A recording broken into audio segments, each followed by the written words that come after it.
नमस्कार स्टूडेंट्स, श्रीमती राम कुमारी पीजी महिला महाविद्यालय की ऑनलाइन क्लासेज में एक बार फिर से आप सभी का हार्दिक स्वागत करता हूं मैं। माय डियर स्टूडेंट, अपनी जो ऑनलाइन क्लासेज चल रही है, इस ऑनलाइन क्लासेज के अंदर अपना जो चैप्टर चल रहा था राजस्थान की वन संपदा, इसको अपन आगे का जो भाग है इस वीडियो के अंदर उसको आज अपन अभी डिस्कस कर लेते हैं। ठीक है, तो वनों को प्रभावित करने वाले जो कारक है वो अपन पढ़ चुके हैं। आज अपन इस वीडियो के अंदर वनों का वर्गीकरण करेंगे। ठीक है, राजस्थान के वनों का वर्गीकरण।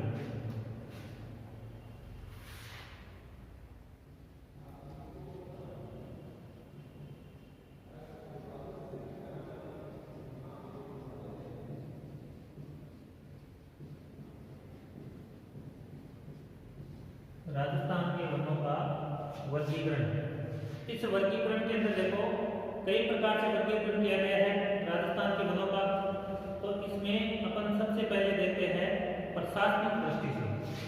पहला जो है वो आता है अपना प्रशासनिक दृष्टि से वर्गीकरण। प्रशासनिक दृष्टि से वर्गीकरण।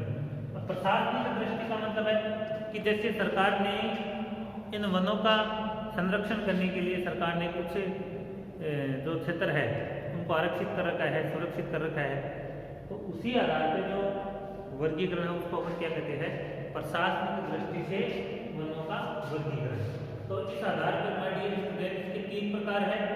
पहला जो प्रकार है उसको बोलते हैं अपन सुरक्षित वन। सुरक्षित वन।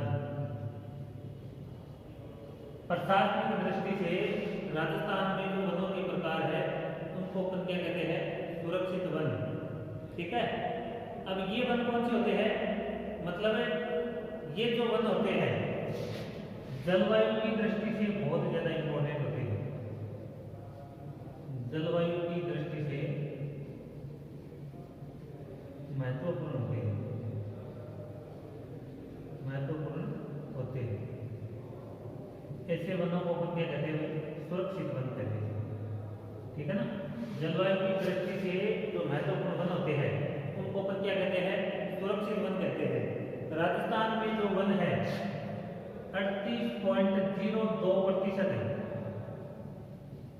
राजस्थान में पाए जाने वाले जो वन है उसमें 38.02% वन जो है वो कौन से है, सुरक्षित वन है। ठीक है, राजस्थान में पाए जाने वाले वनों में से जो 38% भाग है वो कौन से वनों का है, तो आप लोग कह सकते हो कि सुरक्षित वनों का क्षेत्र है। और इसका अगर क्षेत्रफल की अपन बात करें तो है 12,432 वर्ग किलोमीटर। ये इसका क्या जाएगा, क्षेत्रफल आ जाएगा।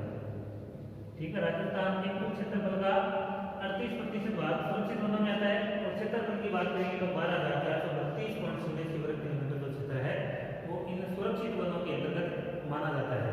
ठीक है, इनकी विशेषता क्या होती है, ये वन सरकार के अधीन होते हैं, सरकार के अधीन होते हैं। ठीक है, अधीन होते हैं। दूसरी इनकी खासियत क्या है, इन वनों में लकड़ी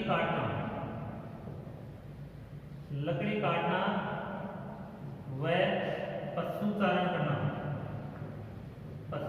करना अपराध माना जाता है।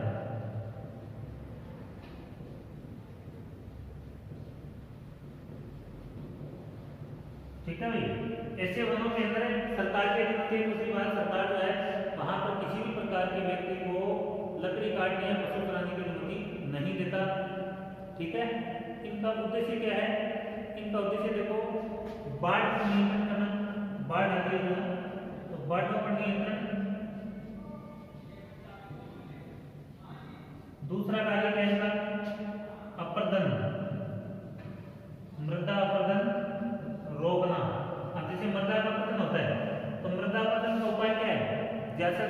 ज़्यादा अपना वृक्षारोपण करके मृदा अपरदन को क्या कर सकते हैं, कम कर सकते हैं।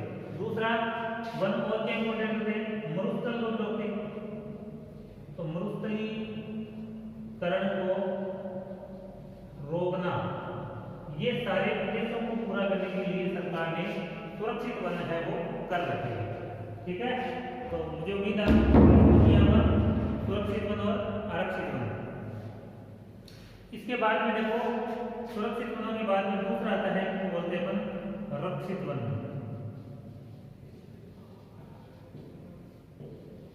प्रसार की दृष्टि से अपन देखें तो दूसरा जो प्रकार है, ऐसे प्रकार को क्या कहते हैं भाई, रक्षित वन कहते हैं इसमें। ठीक है, ये रक्षित वन जो है राजस्थान के 53.48% भाग पर पाए जाते हैं। 53.48% भाग पर, 53.48% भाग पर कौन से वन पाए जाते हैं, रक्षित वन पाए जाते हैं। ये प्रतिशत ध्यान रखना, छोटा क्वेश्चन कई बार परीक्षा में पूछा जाता है कि कितना प्रतिशत किसका है। क्षेत्रफल की बात करें तो 17,490 है, 17,490 वर्ग किलोमीटर, 17,490 वर्ग किलोमीटर जो क्षेत्र है वो रक्षित या सुरक्षित क्षेत्रों के अंतर्गत आता है। ठीक है, रक्षित वन जो है 53.48% भाग में मिले हुए हैं और 17,490 जो क्षेत्र है वो इसके अंतर्गत आ जाता है। ठीक है, इसमें देखो क्या होता है, ये भी सरकार के अधीन होते हैं, सरकार के अधीन होते हैं। ठीक है, सरकार के अधीन होते हैं, लेकिन अंतर क्या होता है इसमें, जैसे मान लो अपने जो सुरक्षित वन देखे तो सुरक्षित वनों में तो क्या होता है कि किसी भी प्रकार के पेड़ पौधे को काटना, पशुचारण करना पूर्ण रूप से क्या होता है, अपराध है। फिर भी अगर मान लो कोई व्यक्ति लकड़ी काटता है, पशु चराता है, तो उसके खिलाफ जो है कानूनी कार्रवाई की जाती है सरकार के द्वारा। ठीक है ना, लेकिन यहाँ पर जो रक्षित वन है ये सरकार के अधीन होते हैं, लेकिन अंतर क्या है इसमें, अंतर ये है कि इसमें जो गवर्नमेंट है ये लोगों को लकड़ी काटने और कुछ पशुचारण करने की अनुमति प्रदान कर देती है। जैसे मान लो सूखी लकड़ी काट सकता है या कुछ क्षेत्र के अंतर्गत पशु वगैरह भी चरा सकता है। तो इसमें थोड़ी बहुत व्यक्ति को इन कार्यों के अंदर क्या मिल जाती है, शिथिलता मिलती है, इसकी वजह से वो आसानी से ऐसे कार्य कर सकता है। तो माय डियर स्टूडेंट, दो प्रकार के वन अपन पढ़ लिए, सुरक्षित वन, रक्षित वन, और तीसरा जो वन होता है वो होता है आपका अवर्गीकृत वन। अवर्गीकृत वन नंबर 3 है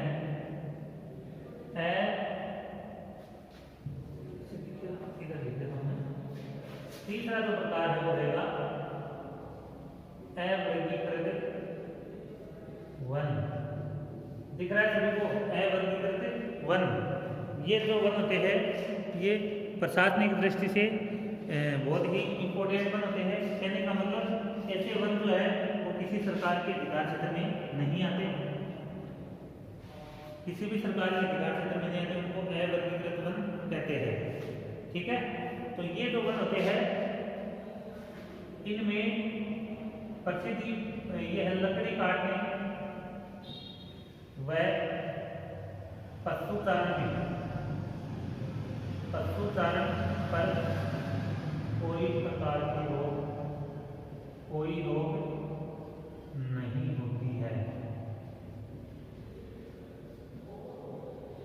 ठीक है, ऐसे वन होते हैं अवर्गीकृत वन, इसमें लकड़ी काटने पर, पशुचारण करने पर किसी प्रकार की रोक नहीं होती।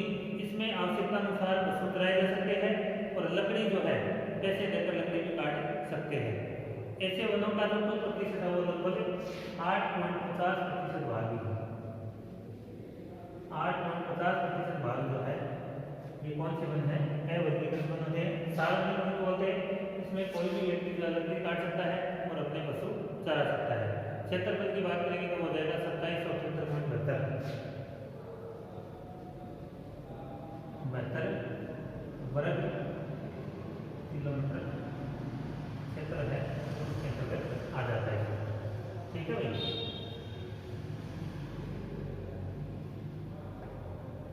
तो इस प्रकार से ये राजस्थान की जो है प्रशासनिक दृष्टि से वनों का वर्गीकरण हो गया है।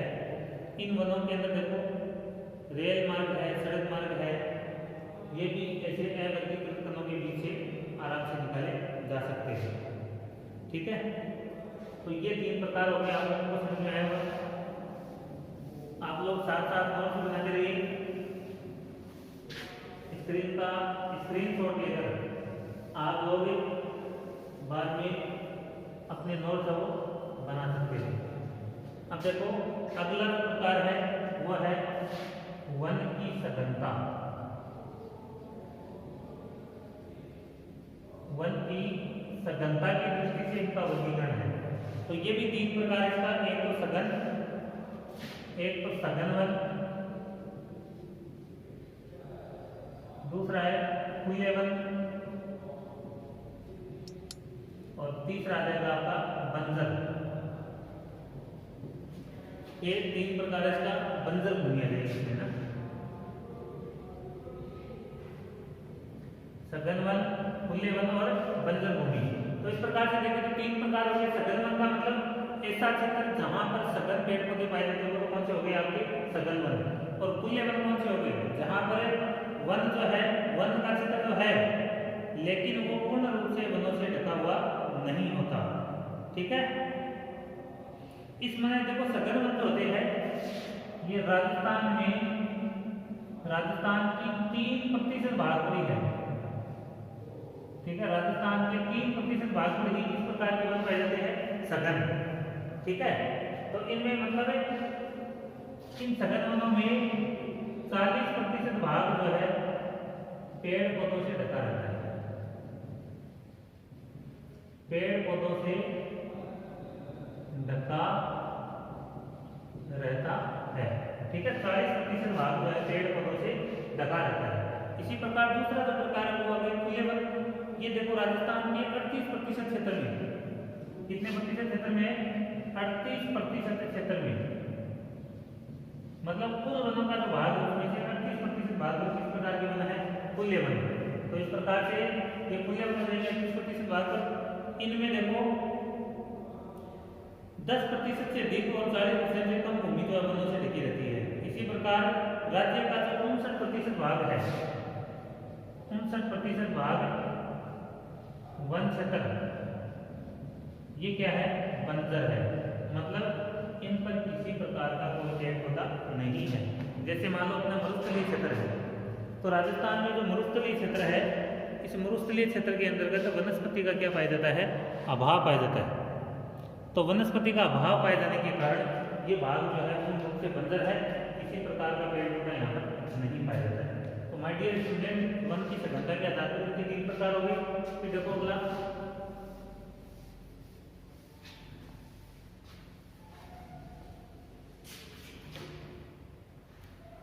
तीसरा आ जाएगा भौगोलिक आधार पर।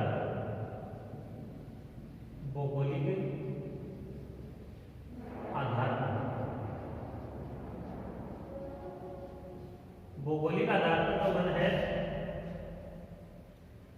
उसके आधार पर ये वन जो है अपने 2 प्रकार के हैं।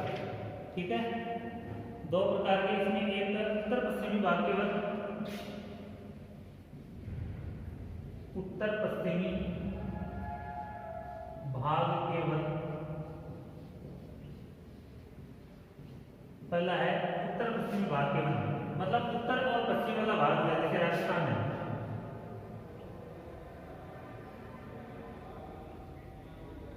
इस प्रकार से राजस्थान है। तो ये उत्तर और ये क्या आ गया, पश्चिम, ये दक्षिण और ये पूर्व। तो माय डियर स्टूडेंट, 2 प्रकार हो गए, एक तो ये वाला भाग आ गया उत्तर पश्चिम और एक आ गया दक्षिण पूर्व वाला। इसी के आधार पर 2 प्रकार से इसको विभाजित किया गया, उत्तर पश्चिम और दक्षिण पूर्व भाग आ गया। ठीक है, इसमें देखो उत्तर पश्चिमी जो भाग के वन है, यहाँ पर शुष्क जलवायु पाई जाती है। ऐसे वनों में जलवायु किस प्रकार की पाई जाती है, शुष्क जलवायु पाई जाती है। और यहाँ पर शुष्क जलवायु पाए जाने के कारण कम वर्षा, अधिक तापमान, ठीक है, कम वर्षा और अधिक तापमान जैसी विपरीत दशाएं पाई जाती है। कारण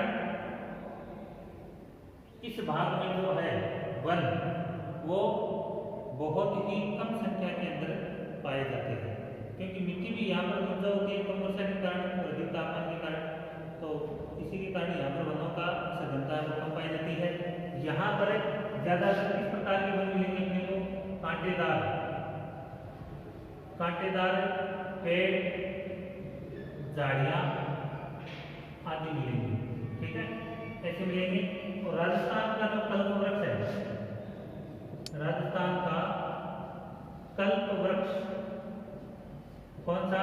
खेजड़ी, ये भी बहुतायत रूप में इसी भाग के अंदर पाया जाता है। और खेजड़ी जो है मुख्य रूप से अपने सीकर, चूरू, नागौर, जोधपुर, झुंझुनू आ गया, ठीक है, इन क्षेत्रों के अंदर मुख्य रूप से पाई जाती है। तो ये भाग जो है इसी उत्तर पश्चिमी भाग में है खेजड़ी। अब पेड़ पौधों के कांटे क्यों पाए जाते हैं? पेड़ पौधों के कांटे पाए जाने का कारण क्या है कि यहाँ पर जो है पानी कम आने के कारण, पानी कम मिलने के कारण इस भाग में कांटेदार वन मिलेंगे, ठीक है। इसी प्रकार और अगर बात करें तो देखो झाड़ियाँ आ गई, बबूल आ गया, खैर आ गया, इक्कर, खेजड़ी आदि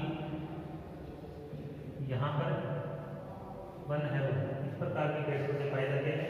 इसी प्रकार सिक्कर प्लस झुंझुनू, इनके अंतर्गत सघन जो पेड़ पौधे पाए जाते हैं उसको बीड़ कहा जाता है। तो बीड़ पाए जाते हैं क्षेत्र में, इसे बी है क्षेत्र आता है जंगल, तो इसी प्रकार बीड़ भी यहाँ पर पाए जाते हैं। साथ में यहाँ पर कई प्रकार की घास भी पाई जाती है, जैसे मान लो जैसलमेर है, जैसलमेर, तो जैसलमेर के अंदर मुख्य रूप से जो है ब्राह्मण घास है, सेवन घास है, सेवन घास को लिलोन घास भी कहा जाता है, लिलोन आदि घास भी पाई जाती है, ठीक है। जैसलमेर के अंतर्गत घास भी पाई जाती है। इस प्रकार के वन पेड़ पौधे यहाँ पर इस भाग के अंदर मिल जाएंगे आपको। तो माय डियर स्टूडेंट, भौगोलिक आधार पर जो उत्तर पश्चिमी भाग के वन है इसके अंदर इस प्रकार की जलवायु पाई जाने के कारण वनों की सघनता क्या होती है? न्यून होती है। और इसी के कारण यहाँ पर कांटेदार पेड़, झाड़ियाँ, बबूल, खेर, इक्कर, खेजड़ी आदि जो कांटेदार वृक्ष है वो यहाँ पर बहुतायत रूप में पाई जाती है, जबकि इनकी सघनता भी क्या होती है? एकदम से कम। उसका कारण है यहाँ की जलवायु, ठीक है। इसके बाद में देखो दूसरा जो इसका प्रकार है वो आ जाएगा आपका, दूसरा है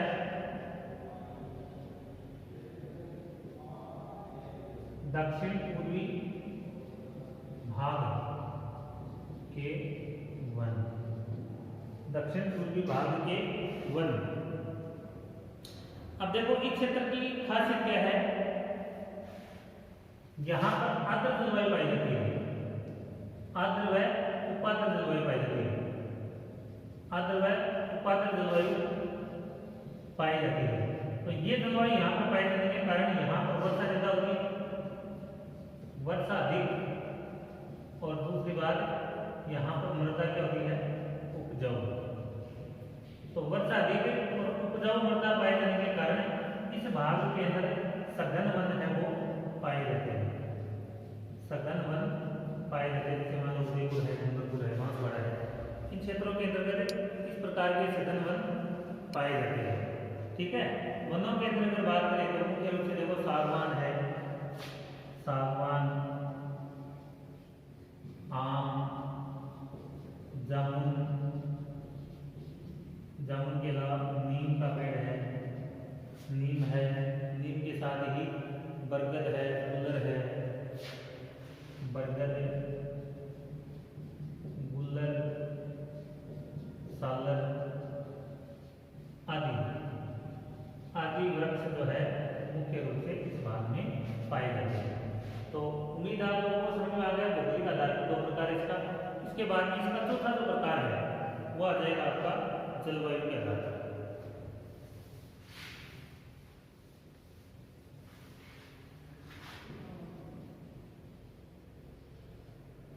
जलवायु के आधार पर, जलवायु के आधार पर। तो डियर स्टूडेंट, जलवायु के आधार पर इसके प्रकार कितने हैं? 4। इसमें एक तो आ जाएगा, पहला है शुष्क या मरुस्थलीय। ठीक है, पहला प्रकार कौन सा इसका? शुष्क व मरुस्थलीय वनस्पति प्रदेश। शुष्क या मरुस्थलीय वनस्पति प्रदेश। फिर इसका दूसरा जो प्रकार है वो आ जाएगा अर्धशुष्क, अर्धशुष्क वनस्पति प्रदेश। तीसरा जो इसका प्रकार है वो आ जाएगा आपका शुष्क व आर्द्र वनस्पति, शुष्क व आर्द्र वनस्पति प्रदेश। और चौथा जो इसका प्रकार है वो है आर्द्र वनस्पति प्रदेश, आर्द्र वनस्पति प्रदेश। तो इस प्रकार से इसके प्रकार कितने हो गए? 4 प्रकार हो गए जलवायु के आधार पर। अब कॉमन सी बात आप लोग सभी जानते हो, जैसे मान लो शुष्क प्रदेश है, शुष्क का मतलब मैंने बताया था कि यहाँ पर वार्षिक वर्षा का औसत जो 25 सेंटीमीटर से नीचे रहता है। और इसी के कारण इस भाग में जो है कांटेदार वृक्ष पाए जाते हैं, जैसे बेबील पड़े, जैसे कोई केजरी है, बबूल है, खेर है, चिकर है आदि वनस्पति यहाँ पर मुख्य रूप से मिलेगी। तो अपना मरुस्थलीय भाग जैसलमेर, बाड़मेर, बीकानेर वगैरह उस क्षेत्र में से वृक्ष मिलते हैं। इसी प्रकार दूसरा जो है अर्धशुष्क वनस्पति प्रदेश। अर्धशुष्क का मतलब वार्षिक वर्षा का औसत कितना होता है? तो आप बता दो कि 50 सेंटीमीटर। वार्षिक वर्षा का औसत कितना है? 50 सेंटीमीटर।